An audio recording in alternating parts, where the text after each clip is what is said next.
भगवते वासुदेवाय नमः। जय श्री हरि प्रिय भक्तगणों, स्वागत है आप सभी का आपके अपने चैनल ज्ञान अर्थ में। आप सभी को रमा एकादशी की हार्दिक शुभकामनाएं। शास्त्रों के अनुसार माने तो कार्तिक माह के कृष्ण पक्ष की एकादशी तिथि पर दुर्लभ इंद्र योग का निर्माण हो रहा है। इसके साथ ही शिव वास योग का संयोग बन रहा है। इन योग में जगत के पालनहार भगवान विष्णु की पूजा करने से साधक की हर मनोकामना पूरी होती है, साथ ही जीवन में खुशियों का आगमन होता है। कार्तिक महीना भगवान विष्णु को अति प्रिय है। इस महीने में प्रकाश पर्व दिवाली मनाया जाता है। श्री कृष्ण पक्ष की त्रयोदशी तिथि को धनतेरस मनाया जाता है।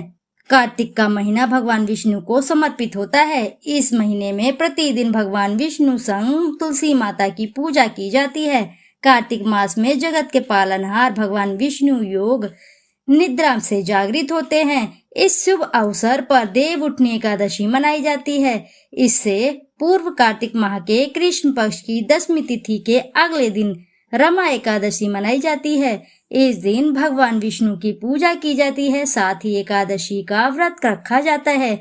आइए रमा एकादशी की तिथि और शुभ मुहूर्त एवं संयोग जानते हैं। वैदिक पंचांग के अनुसार कार्तिक माह के कृष्ण पक्ष की एकादशी तिथि 27 अक्टूबर को सुबह 5:23 पर शुरू होगी और 28 अक्टूबर को सुबह 7:50 पर समाप्त होगी। वैष्णव समाज के अनुयायी 28 अक्टूबर को रमा एकादशी मनाएंगे, अतः सामान्य जन 28 अक्टूबर को रमा एकादशी मना सकते हैं। वहीं 29 अक्टूबर को सुबह 6:31 से लेकर 8:44 के मध्य साधक पारण कर सकते हैं। इसके लिए आप स्थानीय पंचांग का सहारा ले सकते हैं। सनातन धर्म में एकादशी का पर विशेष महत्व होता है। इस शुभ अवसर पर मंदिरों में विशेष पूजा का आयोजन किया जाता है, साथ ही भजन कीर्तन किया जाता है। एकादशी तिथि पर भगवान विष्णु की पूजा करने से साधक को अमोघ फल की प्राप्ति होती है, साथ ही जीवन में व्याप्त सभी प्रकार के दुख संकट दूर हो जाते हैं। तो आइए अब बात कर लेते हैं रमा एकादशी की पूजा विधि। कार्तिक मास के कृष्ण पक्ष की एकादशी तिथि को ब्रह्म बेला में उठें। इसके बाद नित्य कर्मों से निवृत्त होने के पश्चात स्नान करें। याद रहे, स्नान जल में थोड़ा सा गंगा जल मिश्रित अवश्य करें, क्योंकि ऐसा स्नान बेहद ही शुभ और पवित्र माना गया है। और इसके पश्चात फिर ध्यान करें। अब आचमन कर पीले रंग का वस्त्र धारण करें और सूर्य को देव को जल का अर्घ्य दें। अब पंचोपचार कर विधिवत भगवान विष्णु की पूजा करें। इस समय भगवान विष्णु को पीले रंग के फूल और फल अर्पित करें, साथ ही विष्णु चालीसा का पाठ करें। अंत में आरती अर्चना अवश्य करें। धर्मराज युधिष्ठिर कहने लगे कि हे भगवान, कार्तिक कृष्ण एकादशी का क्या नाम है, इसकी विधि क्या है, इसके करने से क्या फल मिलता है, सो आप विस्तार पूर्वक बतलाइए। भगवान श्री कृष्ण कहने लगे कि कार्तिक कृष्ण पक्ष की एकादशी का नाम रमा है। यह बड़े बड़े पापों का नाश करने वाली है। इसका महात्म्य मैं तुमसे कहता हूँ, ध्यान पूर्वक सुनो। हे राजन, प्राचीन काल में मुचुकुंद नाम का एक राजा था। उसकी इंद्र के साथ मित्रता थी और साथ ही यम, कुबेर, वरुण और विभीषण भी उसके मित्र थे।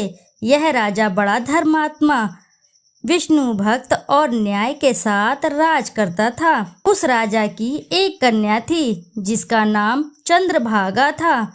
उस कन्या का विवाह चंद्रसेन के पुत्र शोभन के साथ हुआ था। एक समय वह शोभन ससुराल आया। उन्हीं दिनों जल्दी ही पुण्यदायिनी एकादशी रमा भी आने वाली थी। जब व्रत का दिन समीप आ गया तो चंद्रभागा के मन में अत्यंत सोच उत्पन्न हुआ कि मेरे पति अत्यंत दुर्बल हैं और मेरे पिता की आज्ञा अति कठोर है। दशमी को राजा ने ढोल बजवा कर सारे राज्य में यह घोषणा करवा दी कि एकादशी को भोजन नहीं करना चाहिए। ढोल की घोषणा सुनते ही शोभन को अत्यंत चिंता हुई और अपनी पत्नी से कहा कि हे प्रिय, अब क्या करना चाहिए, मैं किसी प्रकार भी भूख सहन नहीं कर सकूंगा। ऐसा उपाय बतलाओ कि जिससे मेरे प्राण बच सके। अन्यथा मेरे प्राण अवश्य ही चले जाएंगे। चंद्रभागा कहने लगी कि हे स्वामी, मेरे पिता के राज में एकादशी के दिन कोई भी भोजन नहीं करता। हाथी, ऊंट, घोड़ा, बिल्ली, गौ आदि भी तृण अन्न, जल आदि ग्रहण नहीं कर सकते। फिर मनुष्य का तो क्या ही कहना है। यदि आप भोजन करना चाहते हैं तो किसी दूसरे स्थान पर चले जाइए, क्योंकि यदि आप यहीं रहना चाहते हैं तो आपको अवश्य व्रत करना पड़ेगा। ऐसा सुनकर शोभन कहने लगा कि हे प्रिय, मैं अवश्य व्रत करूँगा। जो भाग्य में होगा वह देखा जाएगा। धर्मराज युधिष्ठिर द्वारा कार्तिक कृष्ण एकादशी का नाम, इसकी विधि, इसका फल कैसे मिलता है, यह विस्तार पूर्वक बतलाइए। ऐसा पूछने पर भगवान श्री कृष्ण बोले कि कार्तिक कृष्ण पक्ष की एकादशी का नाम रमा है। यह बड़े बड़े पापों का नाश करने वाली है। इस प्रकार से विचार कर शोभन ने व्रत रख लिया और भूख व प्यास से अत्यंत पीड़ित होने लगा। जब सूर्य नारायण अस्त हो गए और रात्रि को जागरण का समय आया, जो वैष्णवों को अत्यंत हर्ष देने वाला था, परंतु शोभन के लिए अत्यंत दुखदायी हुआ। प्रातःकाल होते शोभन के प्राण निकल गए। तब राजा ने सुगंधित काष्ठ से उसका दाह संस्कार कराया, परंतु चंद्रभागा ने अपने पिता की आज्ञा से अपने शरीर को दग्ध नहीं किया और शोभन की अंत्येष्टि क्रिया के बाद अपने पिता के घर में ही रहने लगी।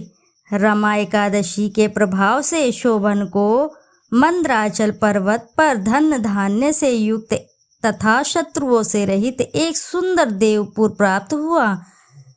वह अत्यंत सुंदर रत्न और वैदुर्यमणि जटित स्वर्ण के खंभों पर निर्मित अनेक प्रकार के स्फटिक मणियों से सुशोभित भवन में बहुमूल्य वस्त्राभूषणों तथा छत्र व चंवर से विभूषित गंधर्व और अप्सराओं से युक्त सिंहासन पर आरूढ़ ऐसा शोभायमान होता था, मानो दूसरा इंद्र विराजमान हो। एक समय मुचुकुंद नगर में रहने वाले एक शोभ शर्मा नामक ब्राह्मण तीर्थ यात्रा करता हुआ घूमता घूमता उधर जा निकला और उसने शोभन को पहचान कर कि यह तो राजा का जमाई शोभन है, उसके निकट गया। शोभन भी उसे पहचान कर अपने आसन से उठकर उसके पास आया और प्रणाम आदि करके कुशल प्रश्न किया। ब्राह्मण ने कहा कि राजा, मुचुकुंद और आपकी पत्नी कुशल से है। नगर में भी सब प्रकार से सब कुशल है, परंतु हे राजन, हमें आश्चर्य हो रहा है। आप अपना वृत्तांत कहिए कि ऐसा सुंदर नगर जो ना कभी देखा हो, ना कभी सुना हो, और आपको कैसे प्राप्त हुआ। तब शोभन बोला कि कार्तिक कृष्ण की रमा एकादशी का व्रत करने से मुझे ये नगर प्राप्त हुआ है, परंतु यह अस्थिर है। यह स्थिर हो जाए ऐसा उपाय कीजिए। ब्राह्मण कहने लगा कि हे राजन, यह स्थिर क्यों नहीं है और कैसे स्थिर हो सकता है, आप बताइए, फिर मैं अश्वमेघ व उपाय करूँगा। मेरी इस बात को आप मिथ्या ना समझिए। शोभन ने कहा कि मैंने इस व्रत को श्रद्धा रहित होकर किया है, अतः यह सब कुछ अस्थिर है। यदि आप मुचुकुंद की कन्या चंद्रभागा को यह सब वृत्तांत कहें तो यह स्थिर हो सकता है। ऐसा सुनकर उस श्रेष्ठ ब्राह्मण ने अपने नगर लौटकर चंद्रभागा से सब वृत्तांत कह सुनाया। ब्राह्मण के वचन सुनकर चंद्रभागा बड़ी प्रसन्नता से ब्राह्मण से कहने लगी कि हे ब्राह्मण, ये सब बातें आपने प्रत्यक्ष देखी है या स्वप्न की बातें कर रहे हैं। ब्राह्मण कहने लगा कि हे पुत्री, मैंने महावन में तुम्हारे पति को प्रत्यक्ष देखा है, साथ ही किसी से विजय ना हो ऐसा देवताओं के नगर के समान उनका नगर भी देखा है। उन्होंने यह भी कहा है कि यह स्थिर नहीं है। जिस प्रकार वह स्थिर रह सके सो उपाय करना चाहिए। चंद्रभागा कहने लगी, हे विप्र, तुम मुझे वहां ले चलो। मुझे पतिदेव के दर्शन के तीव्र लालसा है। मैं अपनी किए हुए पुण्य से उस नगर को स्थिर बना दूंगी। आप ऐसा कार्य कीजिए जिससे उनका हमारा संयोग हो, क्योंकि वियोगी को मिला देना महान पुण्य है। सोम शर्मा यह बात सुनकर चंद्रभागा को लेकर मंदराचल पर्वत के समीप वामदेव ऋषि के आश्रम पर गया। वामदेव जी ने सारी बात सुनकर वेद मंत्रों के उच्चारण से चंद्रभागा का अभिषेक कर दिया। तब ऋषि के मंत्र के प्रभाव और एकादशी के व्रत से चंद्रभागा का शरीर दिव्य हो गया और वह दिव्य गति को प्राप्त हुई। इसके बाद बड़ी प्रसन्नता के साथ अपने पति के निकट गई।